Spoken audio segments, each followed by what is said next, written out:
10 seconds to self-destruct. Brothers and sisters. Como mierda. Y ahora les vamos a dar por el culo. I want to survive. I want to live. Damn you! El pánico es global. Silent breed is people!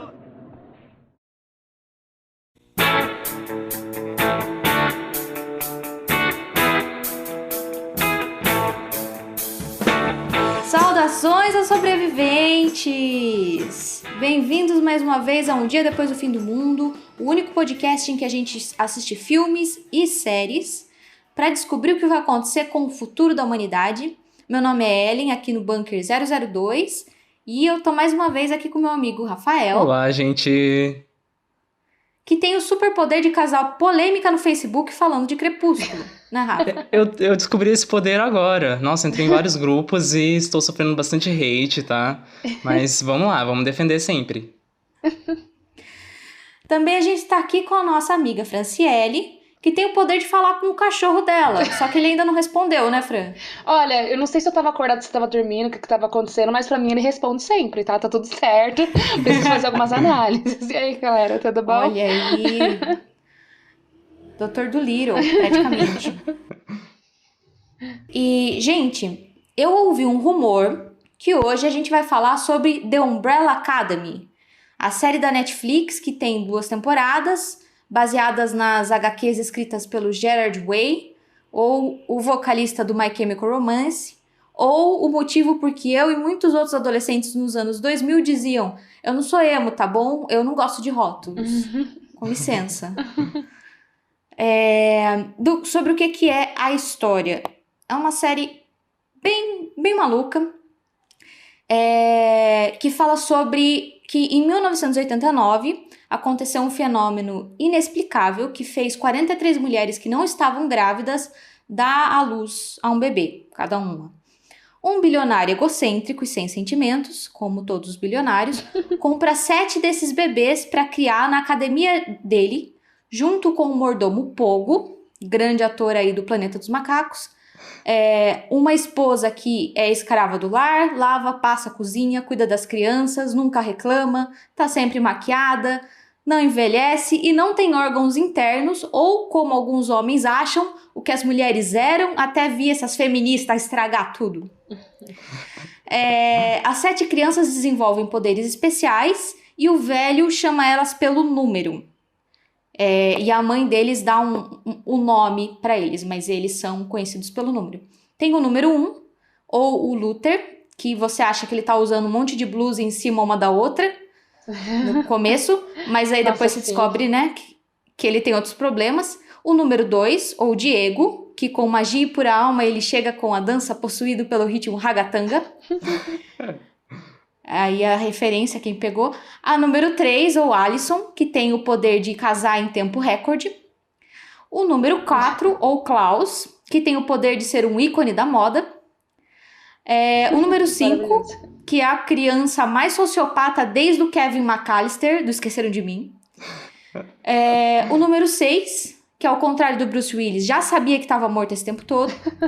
E, finalmente, a número 7, a Vânia, que tem o poder mais difícil de todos, que é tocar violino. Aquele instrumento que você passa os 10 primeiros anos só para não parecer um gato morrendo. Porque o instrumento difícil, né? Parabéns aí para todo mundo que tem esse poder. Juntos, eles formam os The Umbrella Academy. Ou a Academia da Sombrinha, para quem viu dublado. Ai, socorro! E essa é a sinopse dessa série. Bem descritiva, deu pra imaginar.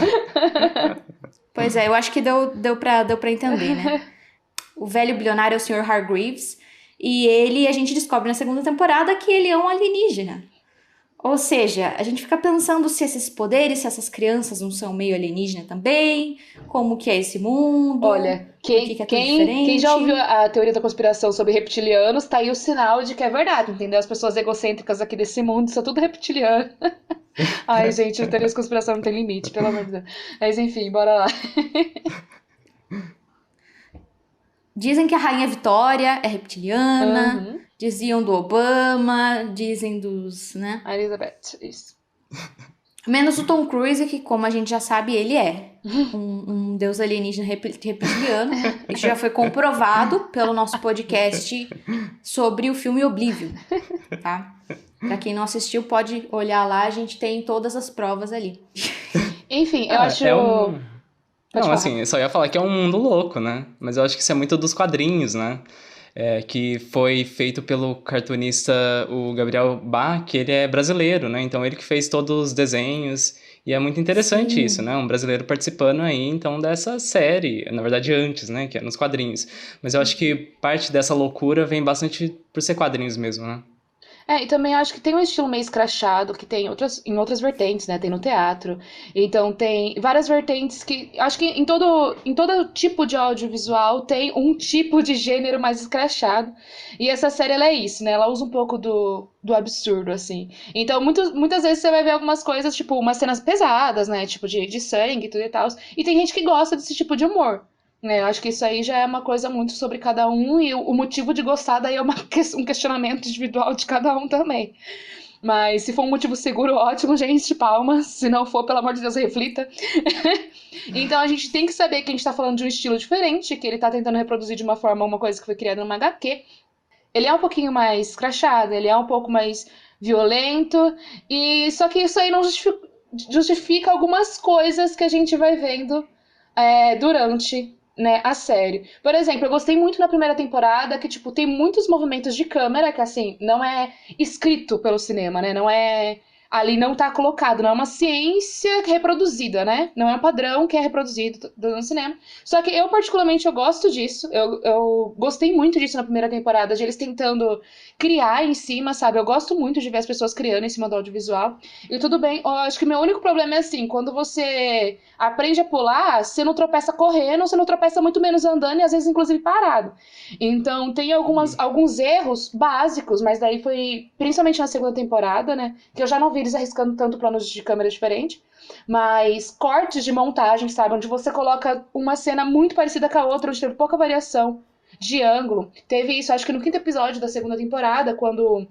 Na parte que o Klaus tá falando com as outras 2 irmãs dele, no salão de beleza que a Erison, né, começou a trabalhar quando ela viajou no tempo. E aí você vê uns problemas de corte, assim, que, tipo, eu fiquei espantada. Mas, enfim, né, essa mais a parte técnica. Eu acho que é aí que vem bastante inspiração da série em videoclipes, né? Porque a trilha sonora é uma coisa muito marcante aí.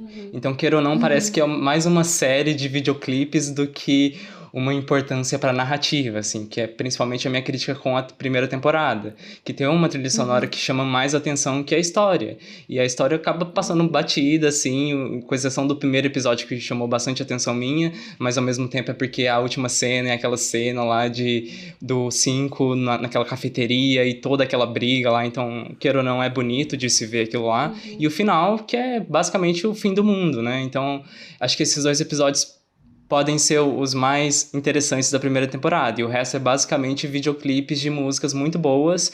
Mas assim, videoclipes. Eles usam o recurso de combinar uma música muito animada e famosa, tal, que a gente já tem até uma ligação, às vezes, emocional, com uma cena de violência bem explícita, né? Sim. Então, já é um clichê esse tipo de combinação. E às vezes é tipo trapacear um pouquinho, sabe? Eles se apoiam bastante nisso, né? Se apoiar demais, assim, porque eles usavam... na primeira temporada parece que eles usavam em todo final de episódio. Sim.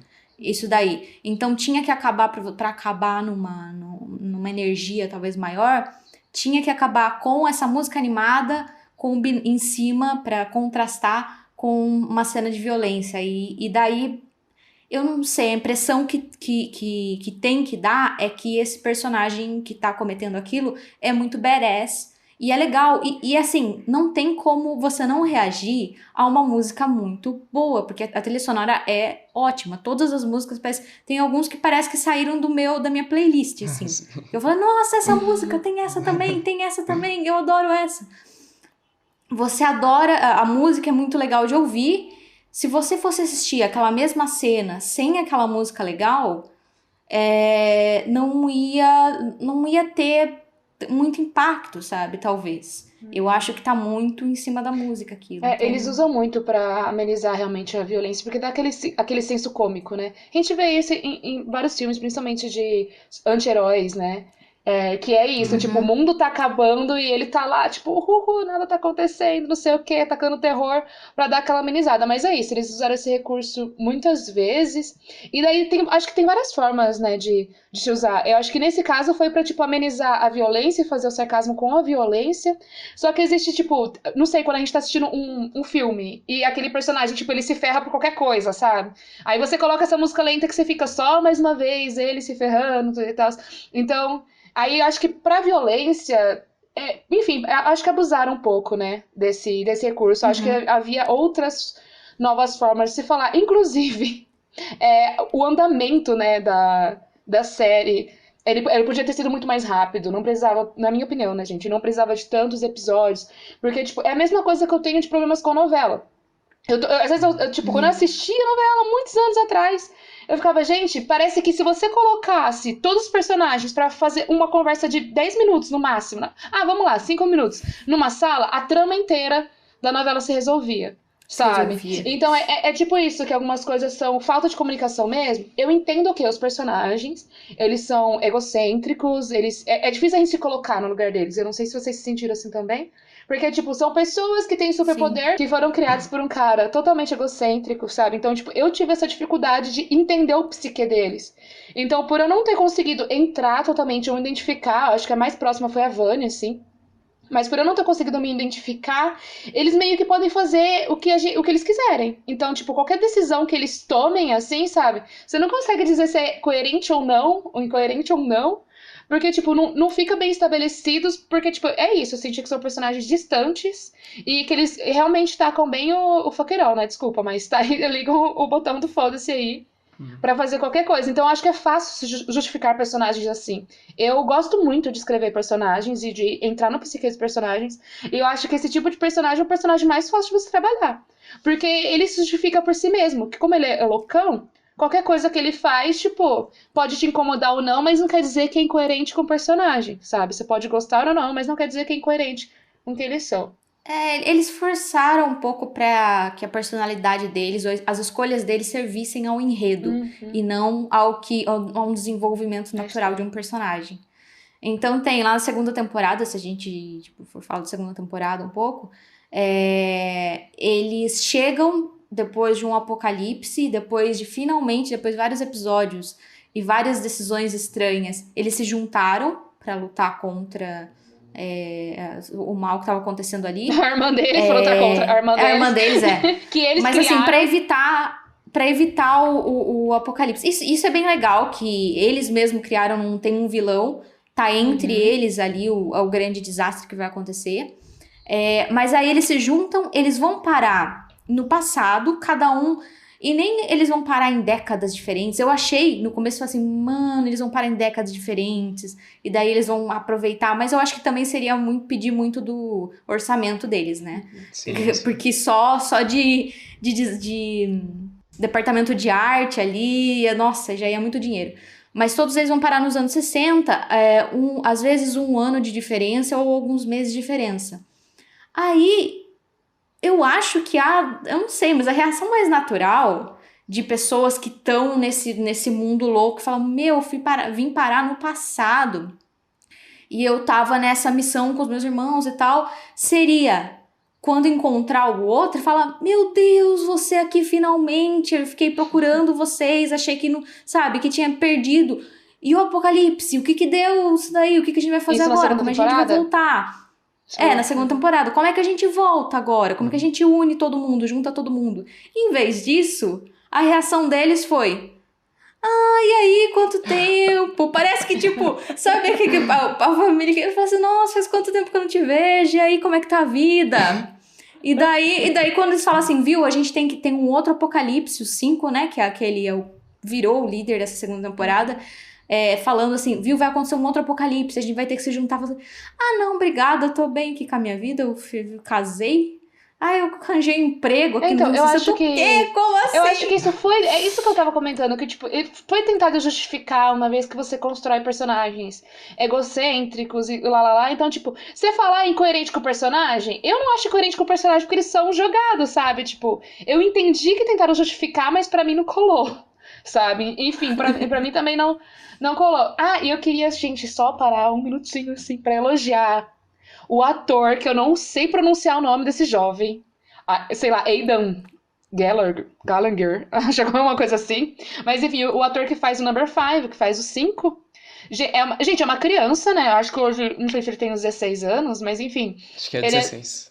16, ele enfim, um adolescente, então já, se eles escutam chamando ele de criança, um adolescente já fica enlouquecido, né? Mentira, eu não sei, não conheço. Mas, enfim, é um adolescente. E pra mim, ele é um ator muito bom, um ator, tipo, eu consegui... Talentosíssimo. Sim, consegui sentir, principalmente em toda a primeira temporada. Na segunda, eu acho que ele talvez perdeu um pouquinho a mão, se... Ficou meio confortável no personagem, deu uma forçada em umas coisas, mas na primeira temporada... Nossa, aqui pra virar crítica negativa, 2 segundos, né? Mas não, gente. Na primeira temporada ele me surpreendeu muito. Ele passou esse espírito cansado de uma pessoa idosa, sabe? Uma pessoa já vivida que está no corpo de um adolescente. Então, tipo... Que tá de saco cheio de tudo, Nossa, né? sim. Então, tipo, só pra registrar, gente, que atuação e que ator, viu? E já que a gente tá falando de personagem... queria chamar atenção principalmente pro personagem da Vanya, que pra mim foi o mais coerente, o melhor construído, que ela teve muita dor aprofundada ali, né, pra justificar quem ela era, o porquê que ela era, tudo e tal. Fora que Ellen Page já é uma atriz que a gente já conhece, né, que é uma Muito ótima boa. atriz. E aí, entre todos os personagens, eu acho que o único que eu puxei alguma coisa de aprendizado muito grande assim foi com a Vanya. Você vê que, tipo, ela é maltratada de todas as formas, excluída de 500 mil formas, e daí, quando aparece um primeiro cara, na primeira temporada, mentindo pra ela, tentando convencer ela de uma coisa, ela acredita por causa da necessidade emocional e o rombo que foi deixado dentro dela. Então, eu só queria, tipo, pra gente refletir esse personagem, ver como, e comparar isso realmente com o nosso mundo, porque isso não é uma mentira, sabe? Então, as carências emocionais deixadas por família, por parentes, são muito perigosas em questões de acreditar em estranhos, em procurar o que não tem. Gente, se alguém assistir o vídeo, não façam isso. Tá? Procurem outra pessoa pra conversar, procurem ajuda psicológica se precisar, mas, tipo, isso acontece muito, gente, muito. Até na escola, de a pessoa ser excluída na escola. Então, tipo, se você é essa pessoa que vê, que comete bullying, não tem nada a dizer pra você, viu? Porque, tipo, se eu for falar aqui, a gente já toma uns 50 processos. Mas, se você é uma pessoa que está vendo isso acontecer e tem uma mente coerente, pelo menos, faça alguma coisa, gente. Chama aquela pessoa pra conversar. Vê se tá tudo bem. Porque, tipo, acontece tanta coisa nada a ver no nosso mundo, desnecessário, tanta dor desnecessária, por falta de uma conversa. Que foi uma sensação que eu senti muito na série também, viu? Tipo, tanta coisa desnecessária acontecendo. E, tipo, tudo a resposta na cara dele, sabe? Tipo, sempre piorando a condição da menina. Sempre alimentando o que ia causar o apocalipse, por assim dizer. Sabe? Isso é Que é alienígena burro, né? Exatamente. Mais uma vez aí, os alienígenas não sendo bem representados. Então, nossa, sim. Como se eu conhecesse. Oh, meu Deus, você conhece alienígenas? Não, tá, gente, não. A não ser que me prove um dia que eu sou uma, não tô ligada. Mas, enfim, tem muitas coisas muito parecidas mesmo que acontecem. Essa parte emocional é importante a gente se atentar e evitar. Parece que os personagens na história não sabiam disso, né? Se você não cuida muito do ambiente que você tá, cara, você tá deixando o ambiente propício a dar merda, e é geralmente o que acontecia. Eles meio que cometendo e repetindo os mesmos erros, né? Eles não tentavam corrigir os erros. Então, vários apocalipses, eu acho que se essa série tiver 10 temporadas, cada final de temporada é um apocalipse diferente. Sim. Sabe? Porque os personagens não crescem, parece que eles ficam um pouco mais estúpidos a cada passo, não sei. Em algumas questões. Eu acho que sobre esse óculos de trauma, de emoções, né, trauma emocional, eu acho que fica muito mais interessante a primeira temporada, né? Tem um vídeo do Léo Juan que ele fala sobre isso, e a análise dele me deixou gostando mais da primeira temporada, que eu tinha saído dessa temporada achando assim, nossa, que porcaria que eu assisti. Desculpa, tá, gente, quem é fã, mas... Ai, meu Deus, ele tá aqui só pra... Saiu. Mas depois desse vídeo eu gostei muito mais, porque basicamente ele defende essa ideia de que o pai não dava amor para essas crianças, e essas crianças cresceram desse jeito totalmente atormentadas e traumatizadas, sabe?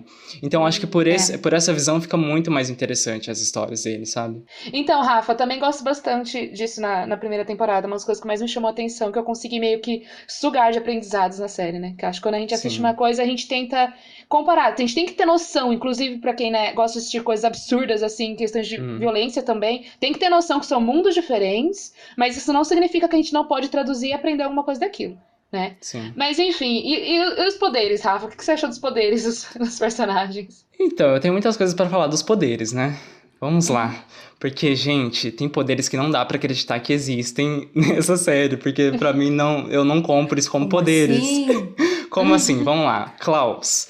Klaus é um personagem que, na série, tá? Eu não vi os quadrinhos, então não sei. Eu sei que nos quadrinhos parece que é mais aprofundado. Mas, enfim, na série é colocado como ele pode conversar com mortos. Gente, a gente já tem a Márcia sensitiva aqui no nosso mundo real. Então por que vocês não consideram ela uma super-heroína? E olha mais, o Klaus, na segunda temporada, mostra que ele só fala com mortos que não seguiram para o caminho da luz. Ou seja, é muito pouco. Enquanto a Márcia sensitiva fala com quem já morreu faz muito tempo, fala com anjo, fala com demônio e santo e não sei o quê. Gente, ela é muito melhor. Como assim? Eu tô muito revoltado. Esse poder dele pra mim é horrível. Não dá. Não dá. Márcia sensitiva pro Umbrella Academy, terceira temporada. Não, versão Brasil. Vamos fazer uma versão Brasil. Versão Brasil. Vamos formar a versão Brasil, tá certo. E aí também tem o Diego, né? O Diego, pra mim, ele só apresentou ter um bom poder no último episódio da última temporada, da segunda, né? Que finalmente mostrou ele controlando as balas, mas antes disso só mostrava ele atirando umas facas. E aí, de novo, a gente já fez review aqui de Jogos Vorazes, aquela menina do Distrito 2, muito melhor que ele, muito melhor. Então, sabe? eu achei engraçado muito que parece às vezes que os poderes deles funcionam só quando, tipo, é inconveniente pro roteiro, né? Que Exato. quando ele pode, ele acerta, ele faz curva na faca quando é importante que ele mate o cara ali. Se o roteiro prefere que aquele cara continue vivo, é melhor a faca ir reta e acertar uma perna. E acerta, entendeu? Então é bem... Eu achei que ele era o Gavião Arqueiro do grupo, quando eu comecei a assistir. Sabe? Que fala assim, lá vai ele que tá ali só por, parece que cota palatino. Porque não é possível, não tem poder nenhum, coitado. Não, e o pior de todos Mas depois a gente viu. é o Luther. Gente, ele tem super força. Ele é super fraco. Como assim? Ele chega a ser mais fraco que eu, sabe? Que fui dispensado do exército por conta da minha fraqueza. Gente, é horrível. Eu não gostei desses personagens de jeito nenhum. Os únicos que funcionam é a Vânia, que nem sabe qual é o poder dela até agora. Eu não entendi se ela controla a natureza, o que ela destrói. No último episódio da segunda temporada. Não, no último episódio da segunda temporada também mostra ela matando todo mundo. Só que aí a outra moça lá, a Layla, que tem o mesmo poder que ela também, que parece que é tipo uma vampira, né? É a vampira dele, então tem um pouquinho. Ela é a vampira do Umbrella Academy. Ela tem o mesmo poder e ela não mata ninguém. Aí eu fico pensando, nossa, que poder é esse? Eu não sei, só mata gente específica. É que assim, pelo que eu entendi, pelo menos dessa cena, é que ela não conseguiu matar ninguém porque eles têm poderes também. As outras pessoas que estavam ali, elas não têm poderes. Então, tipo, eu fiquei, pode ser que eles não morreram ali porque eles são especiais também. Então, o especial cancelou, entendeu? Dá uma cancelada. Assim, levei e falei, pode ser, porque, né, os outros não têm poder, não sei o quê. Foi dito, foi explicado? Não, assim. Só achei que fosse uma possibilidade, mas enfim. Não, mas a Vânia é tipo a Elsa do Frozen, que tem é muito poderosa, mas é uns poder meio indefinido. Sim, pode Cria ser. vida, Ai, gente, mexe com gelo, é um Que espírito... violino branco lindo, só tinha que falar isso, tá, gente? Só isso, que violino branco maravilhoso.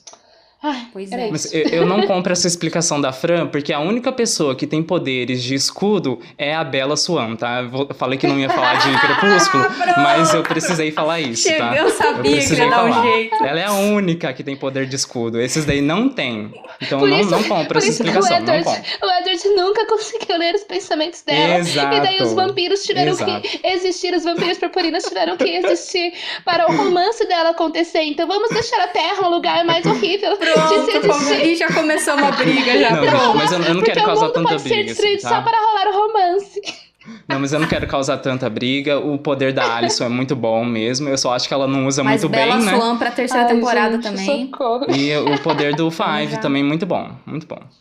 Mas só, acabou.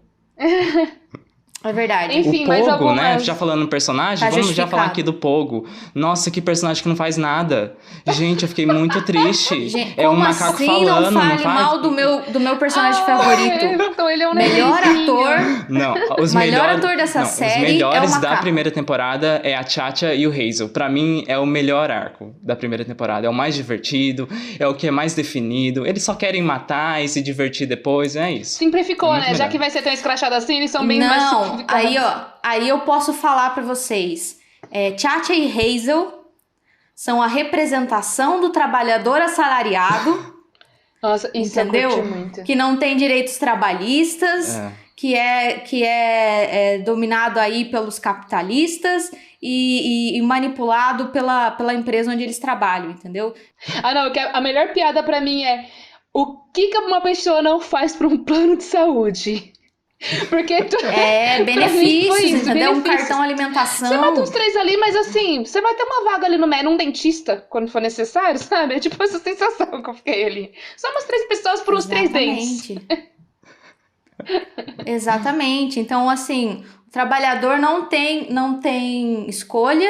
Então, o que não faz por um benefício, uma coisa aí, ainda perde o benefício, vai a maior parte aí pra Previdência, Faz uma você vai olhar no cagada, seu né? olerite. E faz uma cagada, já, tipo, a pessoa pode fazer tudo certo.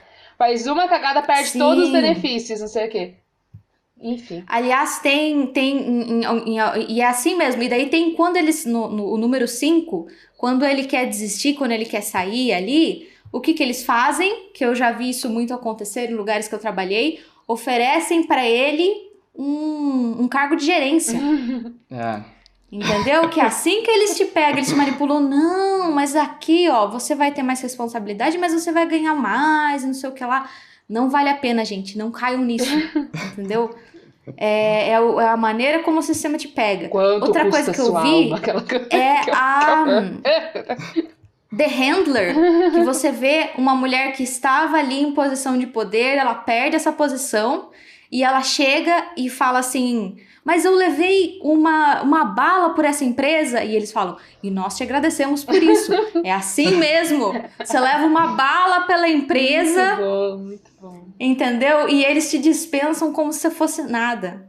Essa é a comissão. Então, né, só burocracia, um monte de gente, quem tá no poder são sabe o que é engraçado? né, um cabeça de peixe ali. Tem tanta coisa boa nessa história, tipo, tem tanta crítica, sabe? Tanta coisas pequenas que eles fazem piada e outras, na verdade, imensas, né? Que esse personagem carrega essa responsabilidade da corporação pela primeira temporada inteira e ainda fala um pouco na segunda temporada. E assim, o que pra mim estragou muito foi exatamente essa falta de necessidade de ser longo desse jeito, essa enrolação dos personagens perceberem, de agirem, sabe? Esse negócio de ninguém se comunica, ninguém fala com ninguém. Então, ficar segurando a história. Parece que ficavam segurando a história, sabe? Então, tipo, tanta coisa legal que realmente podia ter feito uma série belezinha, bonita. Tem gente que gostou, nada contra quem gostou. Mas podia ter ficado com um andamento melhor e mais gostoso de assistir, sabe? Porque chega uma hora que vai cansando, demora para as coisas acontecerem. Tem episódio, a gente tava até comentando enquanto a gente tava vendo o roteiro pra... Gente, existe um roteiro, tá? Eu sei que a gente parece muito aleatório, existe um roteirinho. Só assim, um tópico, vamos falar sobre isso. Nem sempre a gente segue. O que a gente vai falar sobre isso é uma incógnita, mas a gente vai falar sobre isso. Então tem umas pontuações. Mas enfim, que ela até comentou, né, disso, de... Tem episódio que não passou nada, que a história não cresceu, que parece que não aconteceu nada. Ali é tudo dispositivo, né? Nada importante pra história, né? Não muda a história. É os fillers dos animes. Que não muda. É só, mas enfim, tem filler que é muito divertido, então não posso nem falar contra filler, mas acontece que nessa história talvez não tenha sido tanto. Então, eu acho que essa temporada dava pra resolver em 5 episódios até. Sim. Coisas ali, se eles não Também tivessem acho. enrolado tanto. Não, então, eu acho que a montagem no primeiro, ela é muito mais lenta, assim. Eu acho que é por isso que, pra mim, me deu uma coisa mais distância também, porque já não tinha história, então Claro, dava pra reduzir lá pra metade do episódio, mas ao mesmo tempo era uma montagem muito mais lenta, sabe? Enquanto na segunda temporada, que pessoas, fãs aí de Umbrella Academy, eu não odiei, tá? A série, eu gostei da segunda temporada, justamente porque eu acho que o ritmo dela é muito melhor, sabe? A história, pra mim, tá mais completa, mais cheia de substância, sabe? Principalmente porque na segunda temporada a gente tem uma questão que eu adoro que seja abordada em qualquer produção audiovisual, que é a questão social. Então, assim, sempre que tem uma questão social bem trabalhada, pra mim, assim, já começa a ganhar pontos positivos, sabe? Eu acho que essa série fez muito bem. Voltar nessa década de 60, que é uma década muito importante em quesitos de revoluções, né? Nos Estados Unidos, de direitos civis e, ao mesmo tempo, homofobia, machismo. A gente tem movimentos feministas acontecendo nesse momento. Racismo. Ao mesmo tempo, racismo. E a gente tem movimentos a favor do meio ambiente também, movimentos anti-guerra, sabe? Tudo nessa mesma década condensada, e isso deixa a série muito, muito mais interessante. Então, na segunda temporada, o que acontece? Eles vão parar, né, em vários momentos dos anos 60, e daí eles usam isso para falar de vários temas que fazem parte da cultura americana dos anos 60, né? A Vânia vai parar com uma família tradicional branca e rural, né, da tradicional americana. A Alison, no sul dos Estados Unidos, num contexto pré-direitos civis. Sim. O 5 achou um teórico da conspiração anticomunista, que era também uma fobia muito presente naquela época, que era a época da Guerra Fria. E o Klaus começou o movimento hippie, gente. Ele foi o responsável. O arco do Klaus ainda que parece meio Charles Manson, né? Eu senti um pouco essa vibe, assim, eu tava até preocupado, sabe? Ia matar a Sharon Tate ali daqui a pouco, sabe? Ai, meu Deus. Coitado, por favor, né? Não, o Klaus é maravilhoso. Não, Aliás, a gente não falou desse ator também, viu? Ele é um ator britânico e ele fez outra série de super-heróis chamada Misfits. Assistam, gente. Também, se você gostou de Umbrella Academy, você vai gostar de Misfits. Completamente maluco, também é um bando de desajustados com superpoderes. É essa a definição da série. Mas ele é muito carismático, né? O rapaz carismático. Então, esse ator que faz o Klaus, eu senti muito uma vibe, principalmente na primeira temporada, de Johnny Depp, sabe? Tipo, em questões de referência, o jeitinho Piratas do de Caribe, andar, né? tudo. Mais ou menos. Isso. Ele Gostei funciona muito como dessa alívio cômico, né, nessa segunda temporada. Na Funciona. primeira, eu achei ele muito exagerado. Então, pra mim, a Hazel e a Chacha gostei é bastante melhor dele. pra mim na primeira. Eu gostei dele já na eu também primeira. gostei. Eu gosto já. mais na segunda só, sabe? Eu acho que eu senti ele até mais na primeira do que. Se bem que ele teve bastante espaço na segunda, né? Na primeira ele era só um incômodo estranho, mas enfim, que pra mim fazia todo sentido. Ele é um dos poucos personagens que fazia sentido. Ele beber porque ele fala com os mortos, enfim, ele tem essa perturbação, né, psicológica dele. Então, tipo, pra mim ele é um dos poucos que mais faz sentido, assim, as ações dele. Não defendendo, porque né, o trauma dele acaba justificando o vício, como personagem, né? Sim, como personagem. Ele como personagem. Acaba justificando o vício dele e o desligamento dele do que tá acontecendo, entendeu? Então ele falar, não quero ir, ou eu não quero lidar com isso agora, eu não consigo, faz sentido. Pra ele faz sentido, pros outros nem tanto, eu achei. Mas, porque várias vezes você vê ele passando mal, porque ele tá tendo uma crise de abstinência. E, sei lá, eu senti, dó, dele. Ele falou, mano, ele tá passando mal, sabe? Sim, sim. É muito ruim quando você tá passando mal, você não consegue fazer nada, gente. E, sei lá, nunca tive uma crise de abstinência, a não ser de celular, de redes sociais, alguma coisa assim. Mas de uma droga ou alguma coisa assim, deve ser muito pesado, né? E passar isso do meio de uma confusão e das coisas que estão acontecendo ali. Sim. Ele passou pra mim essa sensação. Na segunda temporada eu gosto muito do arco dele, principalmente com essa questão da homofobia, né? Que ele vai tentar ajudar aquele outro... a pessoa que ele tá apaixonado, né? E, nossa, é muito interessante como é que é tratado isso, e principalmente nessa década de 60, né? Que a gente teve não a guerra, né? Mas o Stonewall Inn, que foi uma revolta muito importante ali da comunidade LGBT, QIA+, e também a Revolta de São Francisco, que foi em 1966, deixa eu só ver o nome aqui para passar para vocês certinho, que foi a Revolta Compton's Cafeteria, que foi em São Francisco, que ela precedeu o Stonewall Inn. Geralmente a gente não lembra muito dela, infelizmente, mas isso só para dizer que revoltas LGBTs que já aconteciam antes de 1969, né, quando aconteceu o Stonewall Inn. Então é muito interessante trazer essa questão da homofobia nessa década, né, de 60, nessa segunda temporada. Mas assim, o que eu mais gostei foi o arco da Allison, que para mim, na hora que ela chega e vai naquela cafeteria... No finalzinho da primeira temporada já tem ali a introdução de onde ela foi parar, né? Aquela plaquinha. Just White Aquela People. plaquinha... Nossa, aquela plaquinha Já mexeu bate muito e fala, comigo. putz, ela tá no passado, meu Deus. Exato. E assim, que fica registrado um passado não tão distante, né? Exato. Então, pra quem acha que o racismo... que o racismo... Assim, que ele não seja bruto, mas aceito, assim, lindamente na sociedade, embora ainda muitas pessoas, né, precisem de muita ajuda. Mas, enfim, onde tem uma plaquinha, onde tem bebedor separado, gente... Ai, gente, ridículo.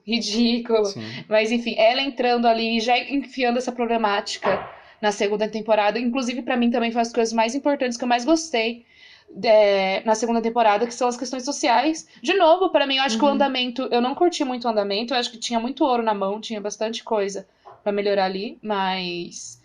Só por colocar... essas coisas prendem, né? Essas coisas chamam atenção. Elas precisam ser discutidas. E elas precisam ser vistas por todos os públicos. Então, eu acho que um público que gosta muito que gosta dessa violência mais escrachada, que gosta desse tipo de comédia, é uma discussão muito importante para esse tipo de público. Então, eu gostei Achei necessário, na verdade, não é questão só de gosto, né? Achei muito necessário e importante terem colocado em uma série de herói, né? De heróis, então, ou de heróis, não entendi ainda as questões sociais. O que eu mais gosto da Allison é que basicamente tudo foi pautado em coisas reais, né? Que aconteceram mesmo.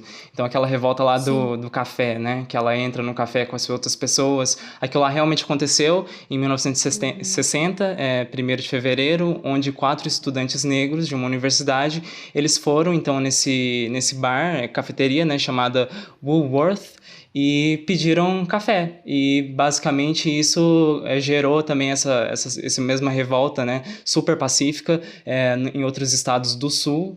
Na série a gente está tratando do Texas, né? Então é super conectado, sabe, as coisas. Mas ao mesmo tempo, essa revolta da Allison nesse momento da cafeteria lembra também a Rosa Parks com aquele boicote do ônibus, sabe? Que ela teve que pediram para ela, uma pessoa branca pediu para ela ceder o lugar dela e ela se recusou, simplesmente. Foi uma revolta super pacífica, mas ela foi presa e, enfim, é tratada com violência sempre, né? Mas eu acho que o mais interessante, de novo, é usar essa plataforma, né?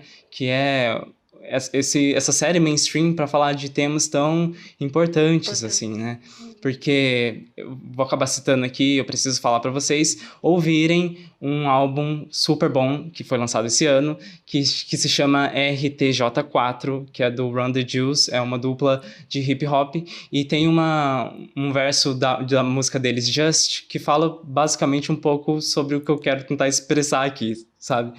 Que simplesmente fala assim, para as pessoas olharem para as notas de dólares dela, que tá estampado um dono de escravo, sabe? Um escravocrata. E basicamente isso é basicamente a relação entre capitalismo e racismo. E essa frase, assim, tá comigo, esse verso tá comigo, assim, pra vida, eu acho, agora. E é muito interessante ver essa plataforma criticando o racismo nessa plataforma capitalista, entendeu? Então, é muito complicado desassociar essa indústria cinematográfica de uma coisa capitalista, né? Porque, basicamente, ela quer dinheiro. Mas, ao mesmo tempo, você fornecer essa abertura para esse capitalismo, você, de certa forma, está apoiando o racismo também.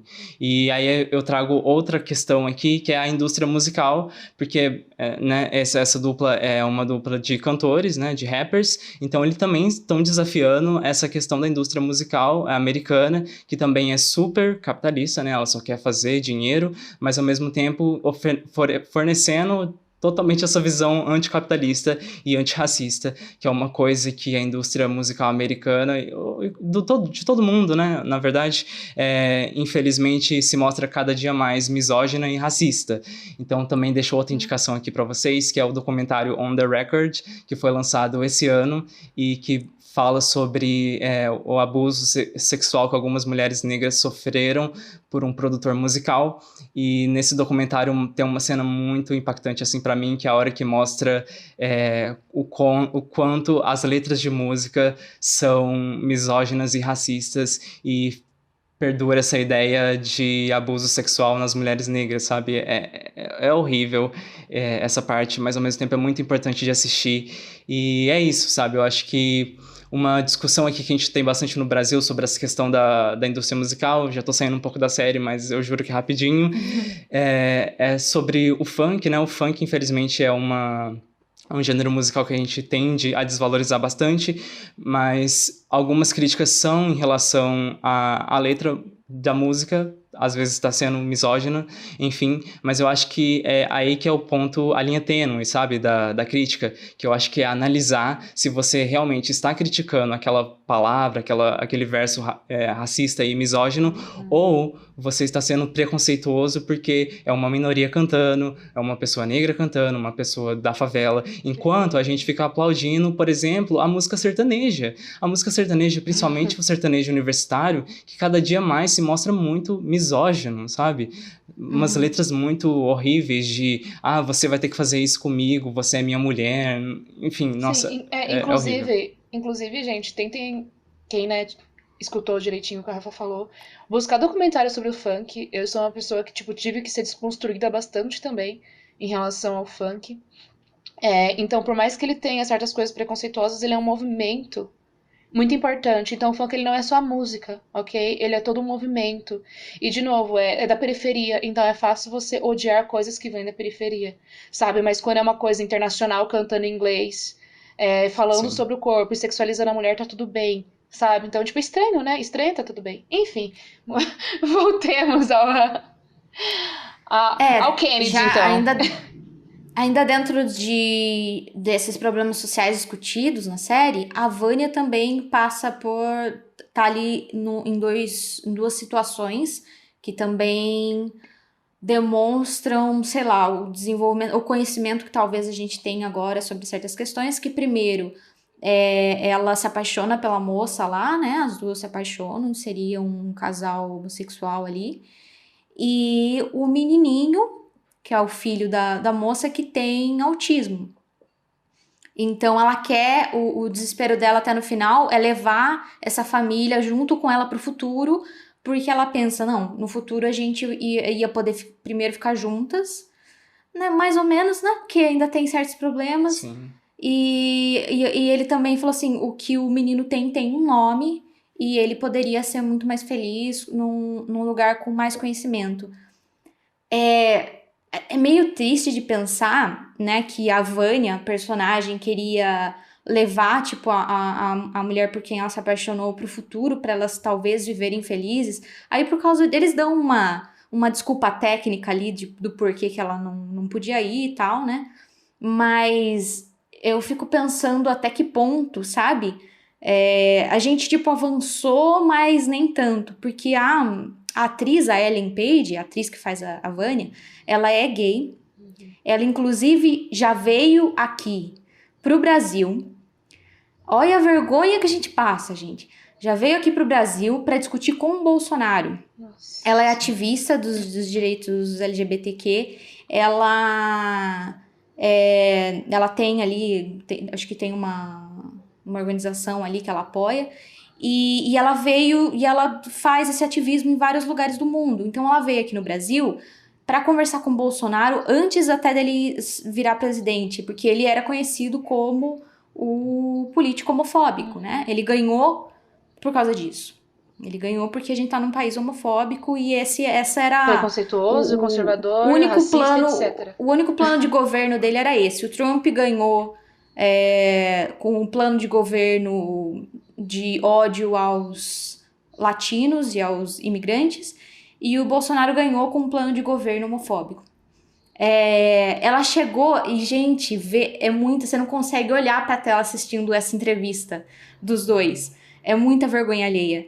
Porque ela chega e, tipo, ela tenta conversar com ele. Eu acho que a ideia dela, coitada, eu também não sabia, né, qual que é a peça que ela tava lidando. Mas eu acho que a ideia dela era pensar assim, bom, eu sou uma mulher gay e eu sou um ser humano, sabe? Eu vou falar de ser humano pra ser humano. Quem sabe não atinge a humanidade dele e ele entende que eu sou só uma pessoa, sabe? Eu acho que essa foi a ideia dela. Só que, né, a gente sabendo com quem que ela tava lidando, ela chega pra ele e fala assim, viu, mas, por exemplo, você tem algum problema comigo? É isso que ela queria dizer. Eu sou um ser humano, eu tô aqui na sua frente, me abrindo pra uma conversa. Você tem algum problema comigo? E ele assim, não, inclusive você é muito bonita. Dando em cima dela, eu falei, é lógico que o Bolsonaro, além de homofóbico, ia ser machista. Mas não tem, né? Deixa pra ele. Ai, gente, eu fiquei com tanta vergonha. Eu falei, ai, Ellen Page, don't come to Brazil. Porque, sabe, ai, fia que tá feio o negócio, sabe? Enfim. Muitas coisas para processar. Mas falando dos anos 60, gente, e dos problemas que aconteceram na época, tem um elemento muito importante que, aliás, é a definição da série em si, e que a gente não falou, que eu não vi em muitos lugares, e que fala bastante nessa temporada, muito da temporada em torno desse acontecimento, que foi o assassinato do presidente JF Kennedy, né? Sim. O presidente Kennedy, nos anos 60, foi em 63 que ele foi assassinado. E o que acontece? Nos quadrinhos, eu acho, começa falando que essa realidade acontece numa realidade em que o presidente Kennedy não foi assassinado. Entendeu? Sim, então, toda a premissa da história, pelo menos nos quadrinhos, é desse mundo. E daí a gente deveria ir para um passado e entender o porquê, o que isso mudou na realidade, o que o presidente ser assassinado ou não mudou na realidade deles. E por quê? Porque aconteceram várias coisas, gente. Eu fui parar, tava falando até pro Rafa, eu fui parar num buraco negro de teoria da conspiração, do assassinato do Kennedy, de quem foi, quem não foi, eu tava vendo já, tipo, gráficos, coisas assim sobre a trajetória da bala, sobre teve um segundo cara com uma arma, não teve, foi a máfia, foi o FBI, foi a máfia, quem foi? Enfim, o que aconteceu, pra quem não sabe? O presidente Kennedy, ele foi eleito desde 61, ele já era presidente, e ele, sei lá, há controvérsia sobre o que ele ajudou ou não, mas o fato era que ele apoiava os direitos civis dos negros ali. Sim. A família toda dele ele estava tentando passar algumas leis em relação a isso. Ele conseguiu passar boas leis para trabalhadores americanos. Ele era democrata, então ele tinha essa tendência mais progressista, digamos assim. Ele estava em Dallas, no Texas, em 1963, fazendo esse desfile político, e ele estava ali no sul para resolver uns problemas que estava tendo ali no Partido Democrático, né?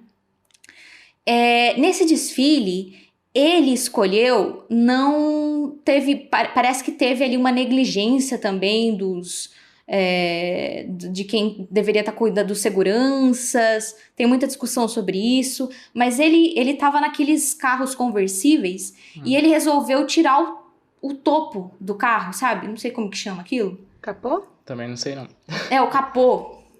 Carro de rico, gente, que a gente não tem. Ele tirou esse capô e eu não sei se até que ponto, também tem discussões até que ponto isso poderia ter protegido ele ou não, mas o fato é que ele estava nesse desfile e eu vi, tem a filmagem, alguém estava na época filmando esse desfile E eu fiz a bobagem de fazer o quê? Assistir a filmagem. Por quê? Se for ver a thumbnail, tava meio distante e com a qualidade da época, que não é muito boa. E eu falei assim, não vai aparecer nada. Não aparece nada tão gráfico, só que você entende o que aconteceu ali, como foi a morte, a hora que ele morreu. E é pesado, sabe? É bem pesado. Porque daí que você entende, eu comecei a entender o Diego nessa história. Que eu tava o tempo todo de saco cheio dele falar, não, eu vou salvar o presidente, eu vou salvar o presidente. Eu ficava, ai, Diego, pelo amor de Deus, tem outras coisas ali que tava acontecendo. Porque a gente não tá num contexto da história americana, né? E eu sabia do assassinato e tal, mas eu não tinha visto a cena ainda. E dá tanto desespero que eu pensei, falei, se eu voltasse no tempo eu ia tentar salvar esse presidente também. Porque o judiação que aconteceu com ele. Então teve 2 balas que atingiram ele, e você vê ele primeiro mexendo no pescoço, e a mulher dele, a mulher dele, a Jack Kennedy, ela tava do lado dela, olha pra ele e, tipo, vai ver meio que perguntar o que tá acontecendo, sabe? Ele tá segurando o pescoço, porque a primeira bala veio por trás e atingiu ele no pescoço. Mas ele ainda tava vivo. Daí a segunda bala atinge ele na cabeça, meio que explode a parte direita. É muito triste. E é muito triste mais por ela, sabe? A situação dela. Eu não assisti o filme, acho que tem esse último filme com ela, sobre ela, aliás, da biografia dela. Eu não assisti, mas, gente, que trauma que essa mulher passou, porque imagine, você tá ali, em 1 minuto, 1 segundo, ela tava conversando e sorrindo e acenando pra todo mundo, de repente, tipo, o marido dela tá no colo dela, ela puxa depois, ela tenta, tipo, passar no carro ali, o pessoal fala, não, volta, ela puxa a cabeça dele, que já tá, tipo, ele já tá morto, sabe, pro colo dela, pra segurar aquilo ali, pra chegar até o hospital, mas ele já chegou no hospital, ele já tinha morrido. É muito pesado e é triste, cara. E ele era novo, sabe? Pra um político, pra um presidente, ele era novo. E muita coisa tava em volta disso, sabe? Ele tava envolvido com várias coisas ali. É daí que vem... Ele tinha vários inimigos. E é daí que vem todas essas teorias da conspiração. Tem teorias, porque o que aconteceu? Essa primeira bala, ela atingiu também o governador do Texas, que tava no banco da frente. Olha. Pelo menos essa é a história oficial. E daí tem gente que fala assim que não teria como, porque, tipo, atravessou quase perto do peito, assim, do governador do Texas, ricocheteou, acho que no pulso, e foi parar no olho, sabe? Uma coisa assim muito maluca, que fala assim, eles falam que uma bala não faria essa trajetória e que teria um segundo assassino ali, entendeu? Do que foi pego depois. O que acontece? Por que isso é tão importante para essa série? Além do fato do que eu já falei, além do fato da segunda temporada, além do fato de ser esse mundo em que ele não morreu e tal, é porque, no meio de tantas conspirações, as pessoas começaram a analisar todas as imagens possíveis que eles tinham do dia do assassinato, entendeu? Do que estava acontecendo ali. E existe uma das teorias que se chama The Umbrella Man, que é um cara que aparece nas fotos num dia de sol, num dia que não estava chovendo e que ninguém estava com um guarda-chuva. Ele aparece com um guarda-chuva preto aberto, bem na hora em que o presidente passa e recebe o primeiro tiro. Então você vê, dependendo do ângulo que tem as fotos, você vê ou só o guarda-chuva dele, ou você vê... E depois do assassinato, você vê ele mó tranquilo ali com o guarda-chuva sentadinho, olhando, sabe? E é muito, sabe? E o The Umbrella Academy foi todo baseado em torno da teoria do The Umbrella Man. Tem gente que diz que ele deu o sinal pro assassino, sabe? Na hora que estivesse passando ali pro assassino atirar. Ou tem gente que fala até que ele tinha uma arma escondida dentro do guarda-chuva, numa coisa, sabe? E que ele que atirou, que passou tipo, um dardo, alguma coisa muito louca. Tem várias teorias sobre The Umbrella Man. Depois, se apresentou um cara falando que era ele, depois de procurarem esse cara, e ele falou que ele estava com o guarda-chuva aberto porque era um protesto em relação ao pai do Kennedy e tal, e tinha um político que sempre andava com guarda-chuva, e era isso que ele queria representar. Tem muita gente que fala assim que isso não faz sentido nenhum, que colocaram um cara ali, enfim.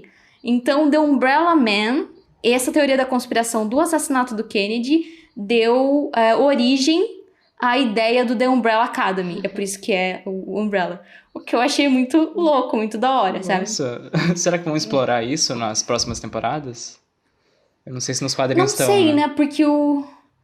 Porque na segunda temporada, a diferença é que, o assassinato acontece de qualquer jeito, Sim. né?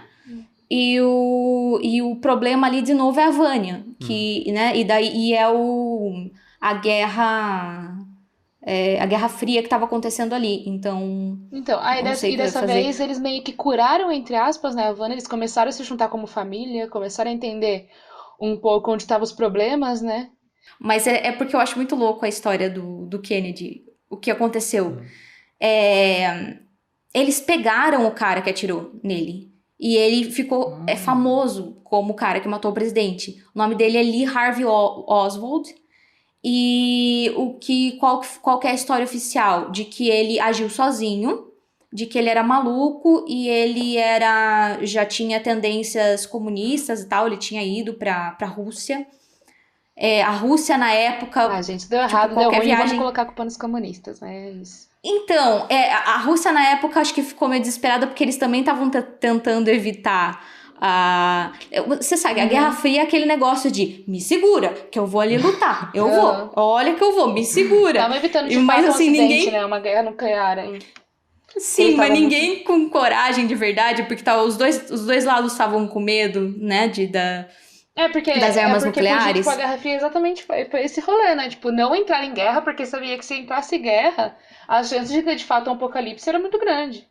Por causa da quantidade de armamento. Que é o que acontece ali. Que é exatamente o que acontece, que eles tentam evitar, e por isso aí eles têm que permitir, pelo que eu entendi, eles tinham que permitir a morte do presidente, enfim, porque o presidente ordenou atacar, que ele vê ali o Diego vê no telão, né? Que o presidente daí ordenou atacar por causa que explodiu o prédio que a Havana tava. Então, tipo, ele achou que foi um atentado contra ele, aí ele atacou a Rússia, e a Rússia atacou não sei o quê, e aí, de fato, a Guerra Fria acabou e, de fato, teve a guerra, né?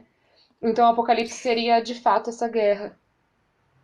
Então, mas olha só o que aconteceu depois. Alguns dias depois que ele foi preso, o Lee Harvey Oswald, ele estava sendo transferido e tem as imagens disso acontecendo ao vivo. Na época, no caso. Tem as imagens disso acontecendo. Uma pessoa que estava assistindo ali, estava cheio de repórteres ali mostrando a transferência dele, atira nele e mata o Lee Harvey Oswald. E muita gente fala que isso foi queima de arquivo, entendeu? Antes que ele falasse alguma coisa. Então não deu tempo dele falar muita coisa do que, sabe, do porquê ele fez, o que aconteceu. Porque foi pouco tempo depois ele foi assassinado na frente de todos. Porque daí pegou o atirador de um, aí pega o atirador do outro, aí vai pegando os atiradores. Pegaram na hora. Você vê na imagem... Quando fala, atiraram no Oswald, atiraram nele, não sei o que lá. Eles pulam no cara que atirou. E o nome do cara é Jack Ruby. E sabe quem é Jack Ruby na série? É o cara que o número 1... Qual que é o nome dele mesmo? Luther?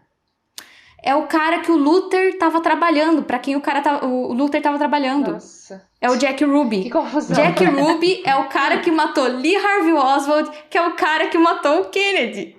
Olha só que loucura. Mano, tem muita coisa esquisita que aconteceu, assim. Isso tudo foi em 63, então ele não terminou o mandato dele. Foi o vice, né, que continuou, o Lyndon B. Johnson. E daí o que aconteceu? A família Kennedy estava toda envolvida com política ali. O irmão dele, o Robert Kennedy, que eu gostei muito mais dele, sabia? Do Robert Kennedy. Ele parecia ser o mais envolvido com certas questões, principalmente as questões dos direitos civis dos negros na época. E ele era mais tímido, era conhecido como mais tímido dos irmãos ali e tal, né?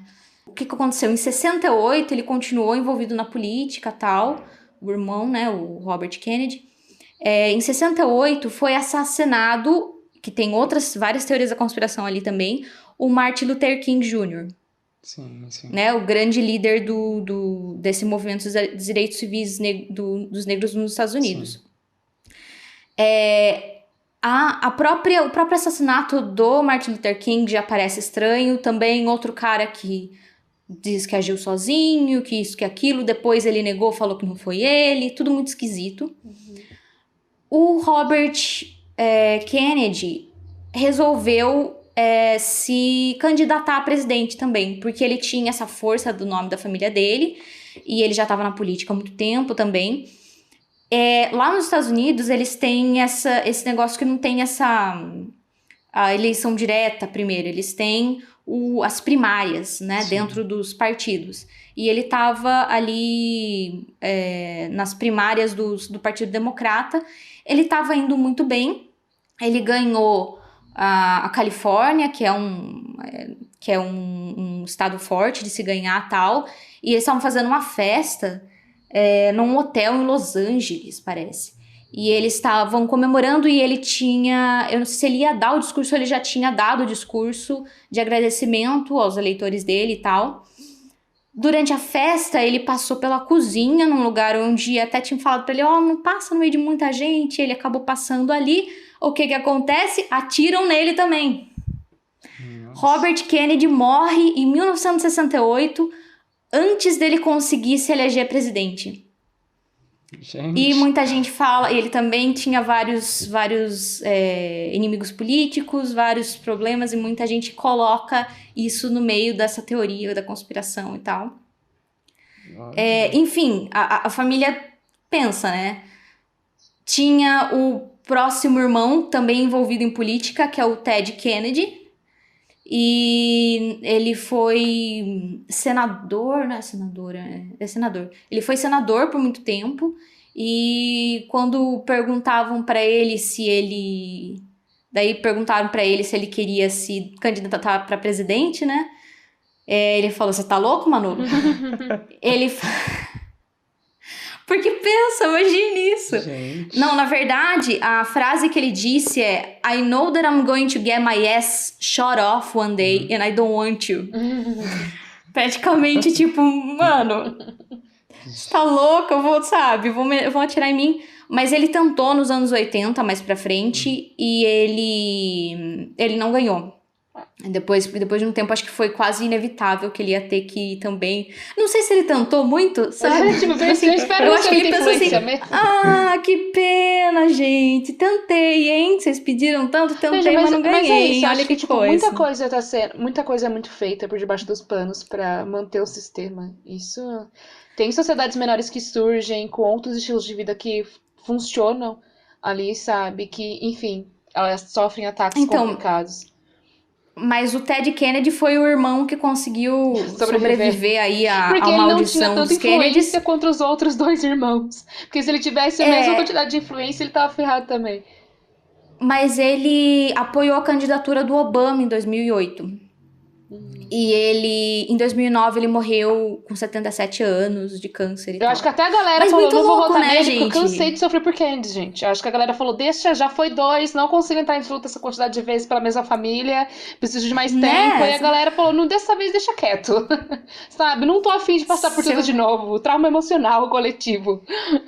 Não, gente, essa maldição é só chamar a Márcia Sensitiva, ela receita um banho, e assim, já acaba. É super fácil. Eu falo que a Márcia Sensitiva é a melhor personagem pra citar no Umbrella Academy.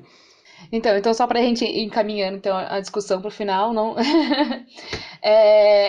Uma das coisas que incomodou mais e que pra mim foi uma maior fraqueza assim, do roteiro é a própria temática principal do roteiro, que é a viagem no tempo.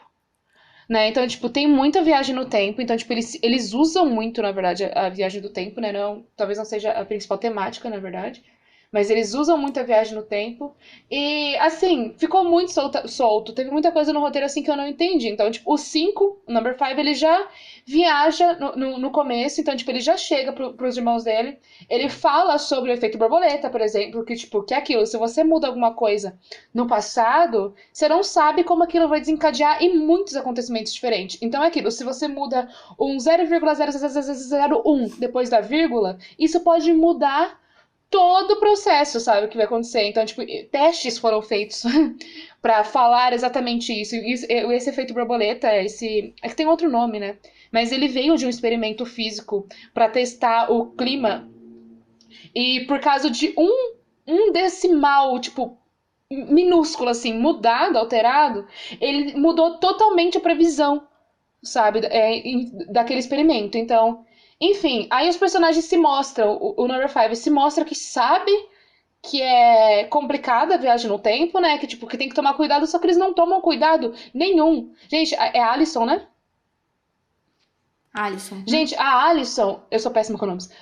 Gente, a Alison, ela, tipo, participa de movimentos raciais extremamente, sabe? Então, tipo, ela está não só, tipo, mas não é participando, vou ser uma pessoa aqui entre várias pessoas. Não, ela é líder de um dos protestos, sabe? Então, tipo, ela ajuda a encabeçar. Então, tipo, ela tem noção que, tipo, que ela podia ter alterado tudo, que aquelas pessoas podiam ter sido... Se o movimento fosse muito pesado em uma certa fase, todas aquelas pessoas poderiam ter sido mortas e o movimento não ter conseguido levantar. Ela tem noção de que, tipo...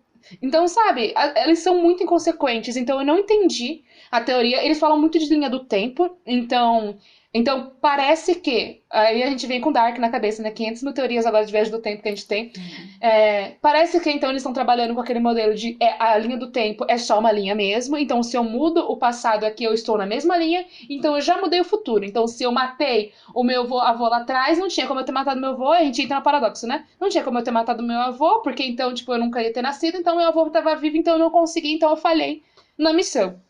Né? Então, tipo, eles passam essa sensação de linha do tempo. Mas, ao mesmo tempo, quando eles voltam, e acontecem muitas coisas. Por exemplo, quando ele manda o Number 5 pro futuro, de novo, né? O que tá idoso pro futuro, não, desculpa, pro passado.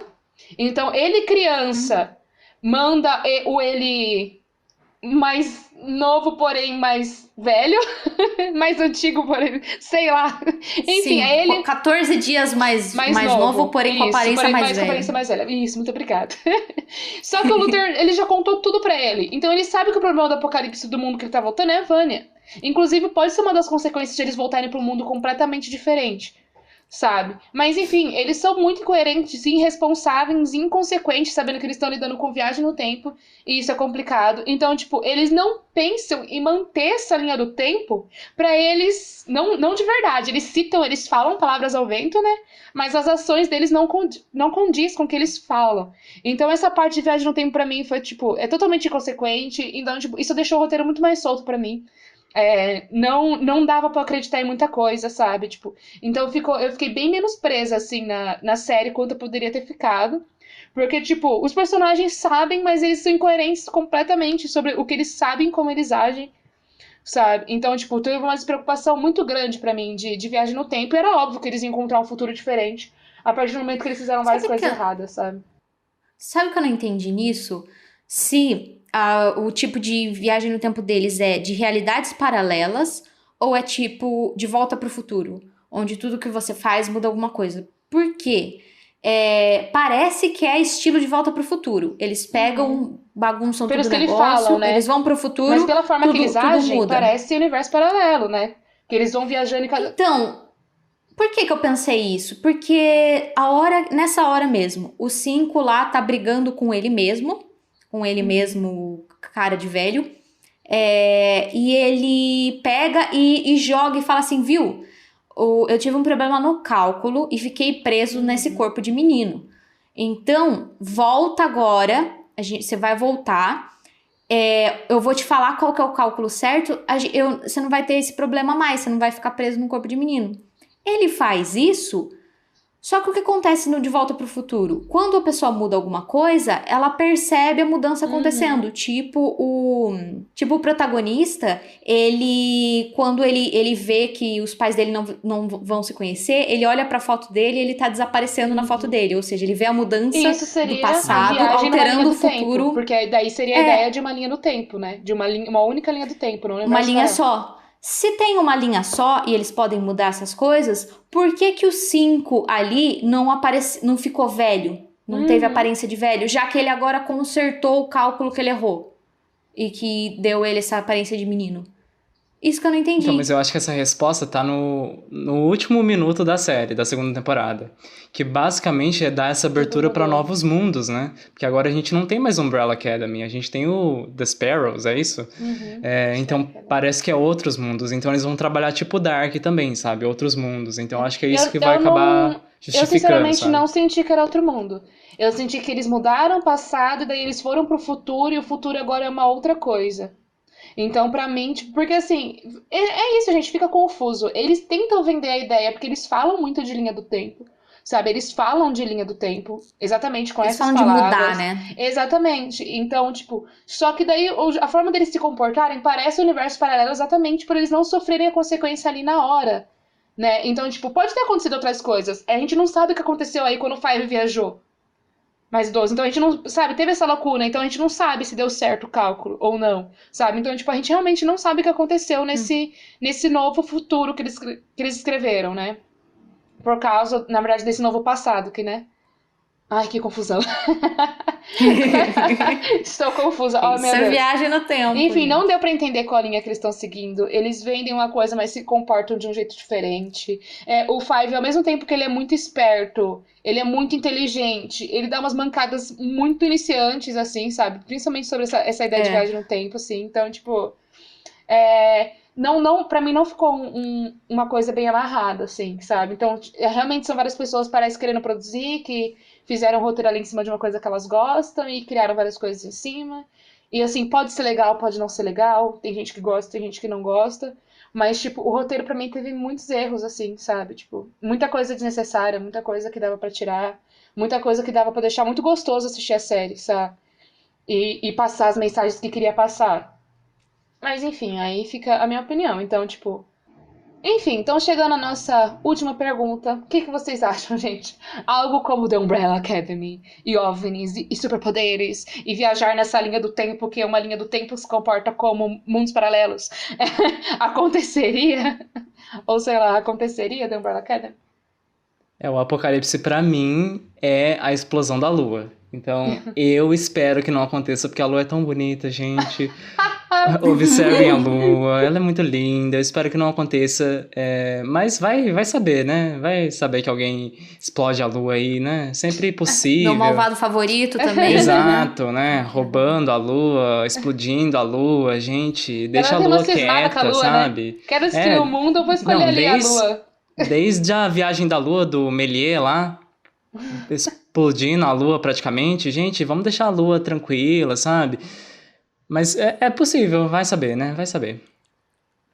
Seres lunares, São Jorge, um abraço aí.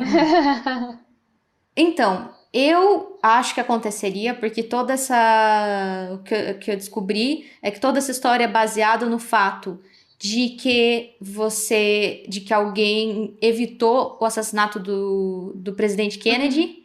E, sinceramente, agora eu entendo por quê. Eu também evitaria. Eu faria lá e daí esse mundo todo maluco ia acontecer porque eu evitaria a morte do presidente Kennedy, porque coisa estranha.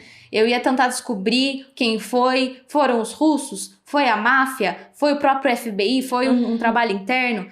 Eu ia descobrir tudo, eu ia falar assim, alguns segundos antes eu ia falar Mr. President, eu já ia falar pra ele se abaixar, pelo amor de Deus, abaixa, fio, que eu ia agora eu entendo a motivação. Abaixa, fio.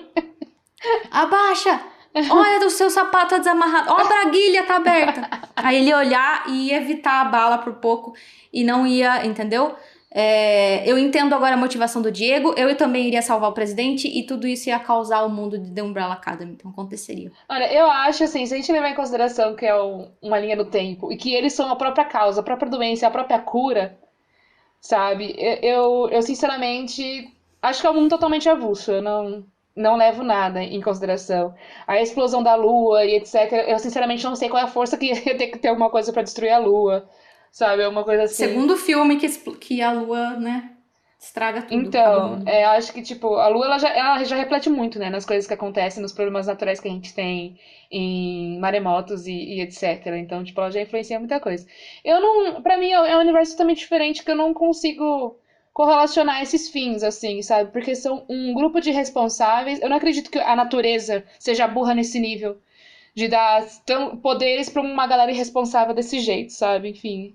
Ou mesmo assim, que não seja coisa natural, sei lá, tipo, pra mim não dá, é muita incoerência. Eu acho que até na maldade, não defendendo coisas que tipo, são totalmente desumanas, mas, por exemplo, quem reflete dor, geralmente tem uma dor muito mal resolvida, escondida, sabe?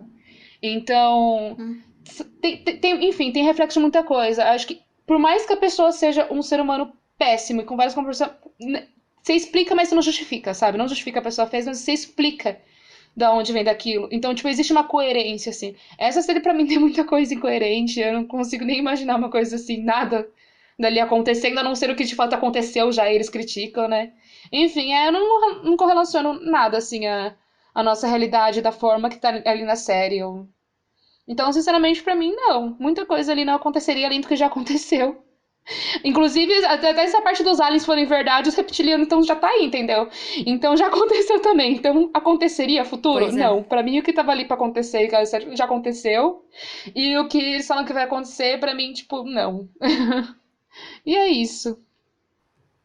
E vocês, pessoal? Nos digam, nos respondam aí, se comuniquem com a gente, os sobreviventes. Vocês salvariam o presidente Kennedy? Você é um reptiliano? Você tem... Qual é o seu superpoder? Diga pra gente nas nossas redes sociais, @depoisdia no Facebook, @depoisdia no Twitter e no Instagram, Um Dia Depois do Fim do Mundo no YouTube. Deixem comentários de quais os filmes ou séries sobre fim do mundo, sobre distopias que vocês querem que a gente comente nos próximos episódios. Muito obrigado por escutar até aqui e Bunker 002, câmbio desligo. Obrigado, gente, por escutar até aqui. E eu tô ansioso pra terceira temporada, a gente não falou disso, mas eu estou ansioso, quero assistir. E Rafael aqui, Bunker 03, câmbio, desligo. Se você tem o superpoder de escutar o nosso podcast e sair com sanidade mental, então fala, eu saia feliz, saia contente, se manifeste. E é isso aí, pra mim é um dos melhores poderes que alguém pode ter, porque não tá fácil, gente. Bunker 012 banco, já tô nervosíssima. Bunker 012 câmbio, desligo.